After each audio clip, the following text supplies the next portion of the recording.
में दूसरी भावना है विनय भावना। क्या बोलते हैं? जो आपने 16 कारण भावनाओं में भावनाएं पढ़ी हैं उनमें दूसरी भावना आती है विनय संपन्नता। इसी को यहाँ पर विनय भावना के रूप में लिखा गया है। तो यह विनय भावना का भाने के लिए हमें किस तरह का चिंतन करना है, विनय भावना की हम किस तरह से अपने अंदर विचारधारा लाएं, इसके लिए यहाँ पर कुछ गाथाएं लिखी गई हैं। गाथा नंबर 10 यहाँ पर यह विनय भावना के लिए पढ़ते हैं। जो सो सम्मा दिट्ठी विण ओ भणि दो ही लखड़ो पड़मो दंसणाण चरितम रोचेदि जदो मोक्षमगम्मी। हाँ देखो, पहले सम्यक्त भावना कही थी, सम्यक्त विशुद्धि भावना या सम्यक दर्शन की भावना, या जिसी को हम दर्शन विशुद्धि भावना कहते हैं। तो वही जो सम्यक दृष्टि जीव है वही अच्छे ढंग से विनय कर सकता है। इसलिए दूसरी भावना विनय संपन्नता जो आती है वह सम्यक दृष्टि जीव के लिए है। तो इसीलिए यहाँ पर कहा कि जो सो सम्मा दिट्ठी, जो वह माने जो पहले कहा गया है, वह जो सम्यक दृष्टि जीव है उसका विणो भणिदो माने विनय कहा गया है। लक्षणो पढ़मो, प्रथम लक्षण जो है उसका क्या कहा गया है? विनय कहा गया है ना। यानी सम्यक दृष्टि जीव का सबसे पहला गुण या उसका जो लक्षण हमें दिखाई देगा वो किस रूप में होगा? विनय के रूप में होगा। सम्यक दृष्टि जीव में जो विनय होगी वो उसकी दिखावा वाली विनय नहीं होगी, उसकी वास्तविक विनय होगी, है ना। क्योंकि वो गुणों को जानने भी लगा और मानने भी लगा। और गुण क्या होते हैं? दंसणाण चरितम, जो सम्यक दर्शन है, सम्यक ज्ञान है और सम्यक चारित्र है। चूंकि वह जदो माने चूंकि वह उनकी रोचेदी माने रुचि रखता है। मोक्ष मग्गम में जो मोक्ष मार्ग में ये दर्शन ज्ञान चारित्र कहे गए हैं, इनकी रुचि रखने वाला सम्यक दृष्टि जीव हो जाता है। तो वह जिसकी रुचि रखेगा उसकी विनय भी करेगा, उसका आदर भी करेगा। ये स्पष्ट बात है। हम जिस के प्रति भी इंटरेस्ट रखते हैं उसी के प्रति हमारा आदर भाव भी आ जाता है ना। तो विनय या आदर भाव तब आएगा जब हमारा उस पदार्थ के प्रति क्या होगा? श्रद्धान हो, रुचि हो, इच्छा हो, तो हमारे अंदर उसकी विनय भावना आ जाती है ना। जैसे आप मंदिर में आए तो मंदिर में आने पर आपके अंदर मंदिर के प्रति आदर, मंदिर में जो प्रतिमा आदि विराजमान है उनके प्रति आदर या सम्मान का भाव तभी आएगा जब आपके अंदर उन प्रतिमाओं के प्रति आस्था होगी। समझना? अगर आप किसी ऐसे व्यक्ति को पकड़ के ले आए जबरदस्ती जो मंदिर नहीं आना चाहता है और मंदिर आ गया, आ तो जाएगा, लेकिन वह उन प्रतिमाओं को देखकर के भी वो आदर का भाव और विनय का भाव जो आना चाहिए उसके अंदर नहीं आ पाएगा।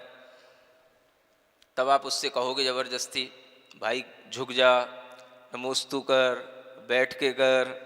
समझ आ रहा ना? तो ये तब कहना पड़ता है जब उसके अंदर आदर का भाव नहीं होता। और आदर का भाव क्यों नहीं होता? तो आस्था के भाव में कमी होने से आदर भाव में भी कमी आ जाती है। तो ये जो एक क्रम दिया गया है हमें 16 कारण भावनाओं में, ये बड़ा लॉजिकल है। हम इसको समझें कि अगर विनय भाव वास्तविक प्रकट होता है ना, सम्यक दर्शन, सम्यक ज्ञान, सम्यक चारित्र के प्रति या मोक्ष मार्ग के प्रति, तो मोक्ष मार्ग पर चलने वाले जो पथिक हैं, जो साधु आदि जन हैं, उन साधुओं के प्रति भी हमारे अंदर तभी वास्तविक आदर का भाव आता है जब हम उस मोक्ष मार्ग की श्रद्धा कर रहे होते हैं। इसलिए सम्यक दृष्टि जीव जिस तरह से विनय और आदर भाव कर पाएगा पंच परमेष्ठि का, वैसा मिथ्या दृष्टि जीव नहीं कर सकता। सुन रहे? क्यों नहीं कर सकता? क्योंकि उसके अंदर आस्था प्रकट नहीं हुई है। और बिना आस्था के किया गया विनय भाव एक तरह का क्या होगा, दिखावा ही होगा। देख करके कर सकेगा कि भाई सब लोग करते हैं तो हम भी कर लेते हैं, तो ये अंतर होता है। तो इसलिए विनय भाव वास्तविक होना ये बहुत जरूरी है, और ये हो रही है तो इससे भी आपके अंदर सम्यक दर्शन आ सकेगा। अब देखो, सभी भावनाएं एक दूसरे पर आधारित हैं, ये हम यूं कह सकते हैं कि इंटरकनेक्टेड हैं, है ना। सम्यक दर्शन सही होगा तो विनय भाव भी सही आएगा। अगर हम यूं कहें कि विनय भाव सही आ रहा है तो यूं भी कह सकते हैं कि सम्यक दर्शन इसके अंदर आ रहा है। दोनों बातें हैं। अगर कोई व्यक्ति अच्छी विनय और आदर भाव रखता है तो उससे भी सम्यक्त्व का भाव उसके अंदर आ जाएगा, क्योंकि वो विनय किसकी कर रहा है, जो समीचीन आयतन है उनकी कर रहा है ना। पंच परमेष्टि की अगर हम भावपूर्ण विनय भाव रखते हैं तो वह भी हमारे लिए मोक्ष का द्वार खोलने वाले हैं। मूलाचार आदि ग्रंथों में कहा गया है विणो मोक्षदारो, यानी विनय जो है वो मोक्ष का क्या है, द्वार है। विनय मोक्ष का, यानी मोक्ष महल में प्रवेश करने का द्वार विनय भाव है। तो ये विनय भावना अपने आप में एक महत्वपूर्ण चीज है, उसी का यहाँ पर वर्णन किया गया। और उस विनय को हमें अच्छे ढंग से भावना करके उस विनय भाव को अपने अंदर प्रकट करने की कोशिश करनी चाहिए। इसी का हिंदी में भी अनुवाद किया हुआ है। मोक्ष मार्ग का नेता वह ही बनता जिसमें विनय रही, सम्यक दृष्टि जन का लक्षण सबसे पहले विनय कही। दर्शन ज्ञान चरित्रमयी जो शिव पथ में रुचि रखता हो, शिव पथगामी जन से कैसे भला अरुचि रख सकता वो। कुछ समझ में आया क्या कहा गया? देखो, जो मोक्ष मार्ग में रुचि रखेगा वो मोक्ष मार्गी से कभी अरुचि नहीं रखेगा। मार्ग और मार्गी में अंतर समझ आता? मार्ग माने रास्ता, जो सड़क है ना, वो क्या है, मार्ग है।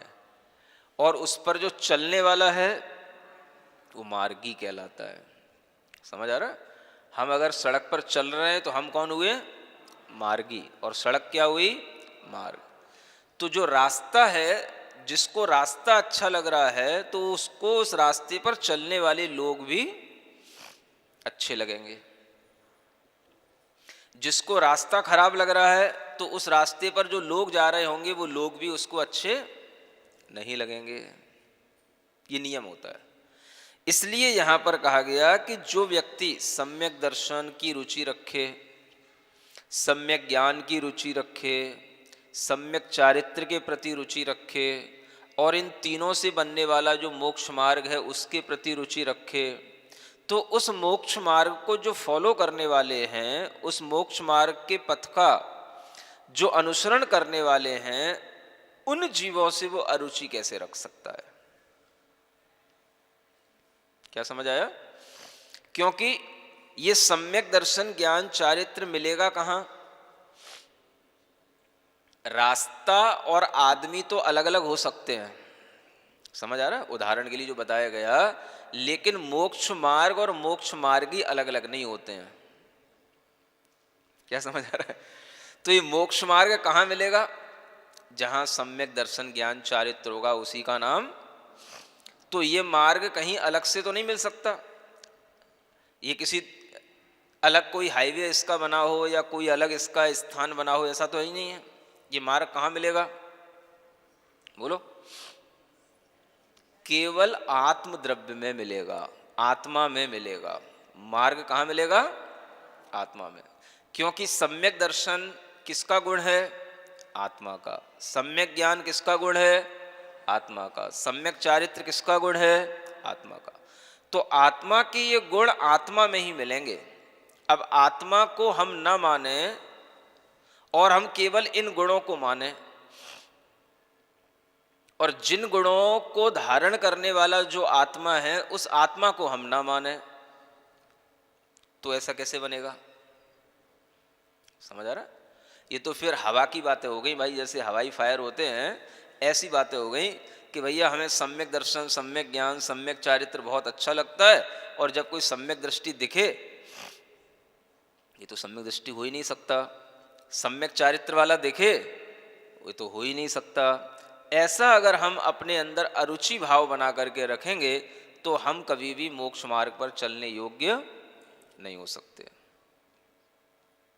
तो इसलिए ये विनय भाव में ये सिखाया जाता है कि जो रत्नत्रय हम चाहते हैं वो रत्नत्रय आत्मा का ही गुण धर्म है। आपने द्रव्य संग्रह पढ़ी है ना, उसमें गाथा का अंश आता है, रण तयमण वट्टई अपाड़म मुइत्तु अंड दव्यम्मी। क्या मतलब है? आत्मा को छोड़ करके अन्य द्रव्य में रत्नत्रय नहीं पाया जाता है। अन्य द्रव्य माने अजीव द्रव्य में, धर्म द्रव्य में, पुद्गल में, अधर्म में, इनमें रत्नत्रय नहीं है। रत्नत्रय कहाँ है? सम्यक दर्शन ज्ञान चारित्र किस में मिलेगा? तो आत्मा में, जीव में। तो जीव इन गुणों को धारण किए हुए है, और जो जीव इन गुणों को धारण किए हुए है हम उस जीव के प्रति अरुचि रखें, तो फिर आपका चारित्र या सम्यक दर्शन के प्रति रुचि का भाव या आदर का भाव कैसे आ सकता है? तो हमें जब भी कभी विनय भावना करनी पड़ेगी तो हवा में नहीं करनी पड़ेगी। क्या समझ आ रहा है? गुण हमें कहाँ मिलेंगे? जो गुणवान जीव होंगे उसी में ही गुण मिलेंगे। क्या समझ आ रहा है? ऐसा है, इधर महाराष्ट्र कर्नाटक की तरफ गुणों को कहा जाता है। जैसे आचार्य महाराज बताते हैं, जब व्यक्ति जैसे पढ़ता है, परीक्षा में पास होता है, तो उसके जो नंबर आते हैं उसको गुण कहा जाता है। समझ आ रहा है? कितने गुण आए उसको गुण बोला जाता है। तो गुण किसके? कागज में लिखे उसके, उससे रिलेटेड कोई व्यक्ति तो होगा। गुणी के बिना गुण कहां से आएंगे? तो जिसके गुण होंगे वो गुणवान कोई जीव होगा ना। तो इसी तरह से सम्यक दर्शन कहां मिलेगा? किसी गुणवान सम्यक दर्शन को धारण करने वाला आत्मा में ही सम्यक दर्शन मिलेगा। तो हमें उस आत्मा को भी ध्यान में रखना पड़ेगा जो इन गुणों को धारण करने वाला है। ऐसा नहीं चलेगा कि केवल हम सम्यक दर्शन, सम्यक ज्ञान, सम्यक चारित्र, इन गुणों के बारे में तो खूब विचार करें और खूब सोचें और खूब इनका व्याख्यान करें, और जब हमें कोई गुणवान व्यक्ति के बारे में सोचने की बात आए, नहीं नहीं, पंचम काल में कोई सम्यक चारित्र नहीं होता, पंचम काल में कोई सम्यक दर्शन नहीं होता, तो फिर कैसे सम्यक दर्शन आदि गुणों का पालन होगा और कैसे इनकी विनय की जाएगी? समझ आ रहा ना? तो ऐसा करने वाले लोग गलती करते हैं, ये ध्यान में रखना चाहिए। इसलिए यहां पर लिखा है कि शिव पथगामी जन से कैसे भला अरुचि रख सकता वो। जो शिव पथ में रुचि रखता है वो शिव पथ पर चलने वाले व्यक्ति से कैसे अरुचि रख सकता है ना? तो हमेशा विनय दोनों की जाती है, ये बात सही है। गुण की भी की जाती है और गुणी की भी की जाती है, लेकिन एकांत रूप से जो केवल गुणों की ही विनय करें और गुणियों को समझे ही ना, तो ये गुणों की भी विनय नहीं कहलाएगी, है ना? ये तो फिर पूरा का पूरा बस ऐसे ही हवा में बातें करने जैसा हो गया, है ना? वास्तविकता में तो हमें कुछ भी स्वीकार है नहीं, और केवल हम हवा में बातें कर रहे हैं, वो वाली बात हो जाएगी। तो इसलिए जो समझदार लोग होते हैं, सम्यक दर्शन ज्ञान चारित्र के प्रति विनय रखने वाले होते हैं, वे गुणीजनों का भी आदर करते हैं, और जब उन्हें कभी गुणीजन नहीं मिलते हैं तो उनके गुणों की याद करके वे उन गुणों का भी आदर करते हैं। क्या समझ में आया? पहले तो हमें गुणियों को ही देखना पड़ेगा, तब हम गुणों को समझ पाएंगे। गुणी के अभाव में हम गुणों की याद करके गुणों का आदर कर सकते हैं, ये अलग बात है। लेकिन केवल हम गुणों का आदर करें और गुणियों का अभाव कह दें, तो ये कभी भी हम गुणों का आदर भी वास्तविक नहीं कर सकते हैं, है ना।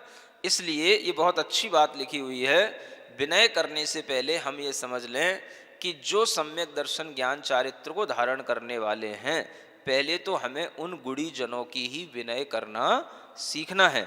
तभी हम अपनी अंतरंग आत्मा में जो सम्यक दर्शन ज्ञान आएंगे उनका हम आदर भाव अपने अंदर कर पाएंगे, या किसी दूसरे के भी जो सम्यक दर्शन ज्ञान चारित्र होंगे उनका हम आदर भाव उनकी आत्मा के गुणों का कर पाएंगे, है ना। तो ये अच्छी बात है, इसको हमेशा ध्यान में रखना चाहिए। अब इस तरह की जो विनय होती है वो बड़ी सहज होती है। कैसी होती है? हाँ, सहज का मतलब सिखाए बिना भी अपने आप आने वाला भी विनय गुण होता है। बार बार कहना नहीं पड़ता है, बार बार समझाना नहीं पड़ता है कि मंदिर में आकर के या पंच परमेष्टि के सामने हमें अपना सिर झुकाना चाहिए या हमें बार बार नमोस्तु करना चाहिए। ये बिना कहे भी सहजता में देख करके अपने अंदर भी उस गुण के भाव को वो ले आता है, ये सहज गुण कहलाता है। तो उसी के लिए आगे कहते हैं, जे सिम वियरणत्तम, आगे गाथा नंबर 11 है, ते सिम निच्चमय भावना धम्मे, जे निर्वेक्षा लोए, ते सिम चरणेषु लग्गदे दिट्ठी। हाँ देखो क्या कहते हैं, जेसिम वीरणत्तम, जिनके पास में रत्नत्रय होता है उनकी हमेशा नित्य ही धम्मे भावना, धर्म में भावना बनी रहती है। और धर्म क्या चीज है? सम्यक दर्शन ज्ञान चारित्र को ही धर्म कहा गया है। तो जिनके अंदर रत्नत्रय है वो धर्ममय है, उनका भाव उनके विचार उस धर्म के साथ ही निरंतर चल रहे हैं। तो जिनके अंदर रत्नत्रय होता है उनमें धर्म की भावना निरंतर बनी रहती है। और जो लोए निर्वेक्षा, जो लोक में निरपेक्ष होते हैं, यानी किसी की अपेक्षा नहीं रखते हैं कि भाई ये हमारी विनय करे, ये हमारे सामने झुके, इस तरह से कोई भी जो लोक में किसी की विनय की भी अपेक्षा नहीं रखते हैं वो निरपेक्ष कहलाते हैं, है ना। ऐसे जो निरपेक्ष होते हैं उनके चरणेषु दिट्ठी लग्गदे, तेसिम चरणेषु लग्गदे दिट्ठी, उनके चरणों में दृष्टि अपने आप लग जाती है। समझ आ रहा है? आप देखते हैं ना, साधु संत जो होते हैं वो भले ही एकांत में रहते हों, कहीं भी रहते हों, लेकिन वह उस एकांत में रहते हुए कभी ये इच्छा नहीं करते कि हमें लोग आकर के प्रणाम करें, नमस्कार करें, या अगर वो कभी समाज के भी बीच में रहते हैं तो वो ये इच्छा नहीं करते कि लोग हमारी आकर के विनय करें, है ना। उनकी इसी गुण के कारण से लोग अपने आप उनकी विनय करने लग जाते हैं। समझ में आ रहा है? अरिहंत भगवान हो, चाहे सिद्ध भगवान हो, और चाहे आचार्य उपाध्याय साधु परमेष्ठी हो, है ना, पांचों ही परमेष्ठियों का हर कोई आदर विनय इसीलिए करता है क्योंकि वो किसी से विनय नहीं चाहते हैं, क्योंकि उन्हें पता है कि आपकी विनय करने से हमें कुछ नहीं मिलेगा। समझ आ रहा है? आपकी विनय करने से हमें कुछ मिलने लगा, इसका मतलब तो ये हो गया कि हम आपकी अपेक्षा से कुछ हैं। और जो साधु होते हैं वो किसी की अपेक्षा से नहीं होते, वो तो निरापेक्षी होते हैं। तो आपकी विनय से उन्हें कोई उत्कृष्टता आ रही हो या वो बड़े हो रहे हो, ऐसा उन्हें कभी भी अनुभव में नहीं आता। समझ आ रहा है? इसलिए जो बिल्कुल विनय कराने के भाव में नहीं रहते हैं उनके चरणों में हर कोई विनय करने के लिए तैयार रहता है। आप देख लो, जितने भी अरिहंत आदि भगवान हैं या साधु आदि परमेष्ठी हैं, ये सब बिल्कुल समाज से, दुनिया से बिल्कुल अपने आप को अलग रखते हैं, और अलग रखते हुए भी इनके अंदर कभी भी ये भाव नहीं आता कि ये हमारी विनय करें तो हम बड़े होंगे, क्योंकि उन्हें पता है कि हम बड़े अपने रत्नत्रय के कारण से हैं, आपकी विनय के कारण से नहीं है। तो ये विनय जो होती है सहजता में होनी चाहिए, है ना।